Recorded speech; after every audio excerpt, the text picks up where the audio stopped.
You know to call 911. 911, where's your emergency? But what happens if you can't? That nightmare scenario recently playing out several times across the country. Massive nationwide cell phone outage. What if I can't call 911? What do I do now? And that's what causes me sleepless nights. Just last month, 911 emergency systems were down across Massachusetts for hours. And in April, an installation of a light pole cut out service, leading to issues calling 911 in at least 3 states. But most notable this year, a nationwide outage in February cutting AT&T service for thousands of customers for about half a day.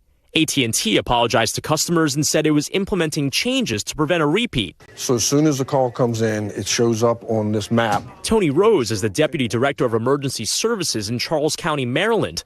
While not impacted by those major events this year, he's noticed problems becoming more frequent. Because we've transitioned from old technology, the old copper phone line system, to this new IP network world that we live in, right, with smart devices. So where are these problems coming from? Could be human error. It could be a cyber attack. It could be a mechanical failure. But either way, are outages across the board increasing in frequency in your view? Yes. Authorities are taking a look as well. In addition to a Federal Communications Commission investigation into the February AT&T issue, New York State said it would probe the telecom provider as well. Just last week, the FCC said Verizon Wireless would pay over $1 million for a 911 outage in 2022 that prevented hundreds of calls from completing, putting pressure on the companies to improve. There's a matter of investment on the part of the carriers to ensure greater network reliability. Rose says families need to plan for emergency situations where you can't reach 911.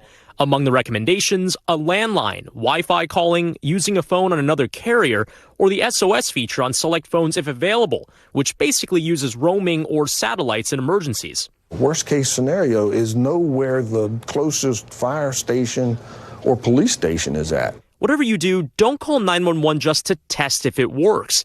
That could clog up resources. Rose says just like dialing 911 has become an instinct, so should planning for the worst case scenario when you can't. Typically with a hurricane, you have at least 72 hours of notice that is coming.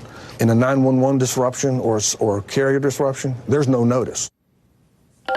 Brian is joining us now. So interesting, Brian. Talk to us about whether there's any collaboration now between the government, the carriers, these call centers, et cetera. Where does that stand? Yeah, and Tony Rose, who you heard from there, he's in Charles County. He was saying that his county, in addition to a number of other emergency call centers in other counties in the metropolitan Washington region, they get together on a regular basis with the carriers themselves, as well as other officials in the government, to talk about these types of issues and just general hygiene and making sure that they can prevent those types of outages from happening in the future. Now, AT&T tells NBC News that in that February 22nd incident, it tried to prioritize getting back up FirstNet. This is basically a communications channel that first responders use to talk to each other. But again, there are some much needed questions about the overall infrastructure, something that maybe Congress can address with dollars specifically into next gen 911. This is an effort to try to turn the 911 system into something a little bit more modernized where you can even text it, which would be very important for accessibility for those that might have disabilities. That means that this is really an all-team